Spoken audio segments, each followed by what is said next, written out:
ಅಹಮದಾಬಾದ್ನಲ್ಲಿ ಈಗ ವಿಮಾನ ದುರಂತ ಏನಾಗಿದೆ? ಈ ಘಟನೆಗೆ ಸಂಬಂಧಪಟ್ಟಂತೆ 3 ದಿನದ ರಜೆಗೆ ಬಂದಂತ ಕೇರಳದ ಯುವತಿ ದುರ್ಮರಣವನ್ನ ಅನುಭವಿಸಿದರು. ಪಾಪ. ಬ್ರಿಟನ್ನಲ್ಲಿ ನರ್ಸ್ ಆಗಿದ್ದು ರಂಜಿತಾ ನಾಯರ್. ಕೇರಳದಲ್ಲಿ ಸರ್ಕಾರಿ ಉದ್ಯೋಗ ಖಚಿತವಾಗಿತ್ತು. ಇದಕ್ಕಾಗಿ ಕೇರಳಕ್ಕೆ ರಂಜಿತಾ ನಾಯರ್ ಬಂದಿರ್ತಾರೆ. ಇಂದು ಲಂಡನ್ಗೆ ತೆರಳುವ ವೇಳೆ ಈ ದುರಂತ ಅಂತ್ಯ ಕಂಡಿದ್ದಾರೆ. ಪಾಪ. ಸಾವು ಹೆಂಗೆ ಬರುತ್ತೆ ಅಂತ ನೋಡ್ಕೊಳ್ಳಿ. ಸಾವು ಯಾವ ರೀತಿಯಾಗಿ ಬರುತ್ತೆ ಅಂತ ಹೇಳಿ ಏನೇನೋ ಕನಸು ಕಂಡಿದ್ರು.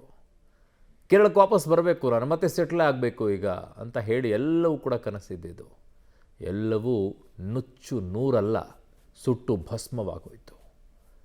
ಅದಕ್ಕೆ ಹೇಳೋದು, ಸಾವು ಯಾವಾಗ ಬರುತ್ತೆ ಗೊತ್ತಿರೋದಿಲ್ಲ. ನೀರಿನ ಮೇಲೆ ಗುಳ್ಳೆ ಇದ್ದಂಗೆ ಅದು. ಇರೋದನ್ನು ಚೆನ್ನಾಗಿರಿ, ಖುಷಿಯಾಗಿರಿ, ಯಾರನ್ನು ದ್ವೇಷಿಸಬೇಡಿ, ಎಲ್ಲರನ್ನ ಖುಷಿಯಿಂದ ಇರೋದನ್ನು ಕಲೀರಿ ಅಂತ ಹೇಳಿ. ಬಟ್ ಮನುಷ್ಯರಲ್ವಾ, ಉಪ್ಪು ಹುಳಿ ಖಾರ ತಿಂದಂಥ ದೇಹ ಎಲ್ಲ ಇರುತ್ತೆ.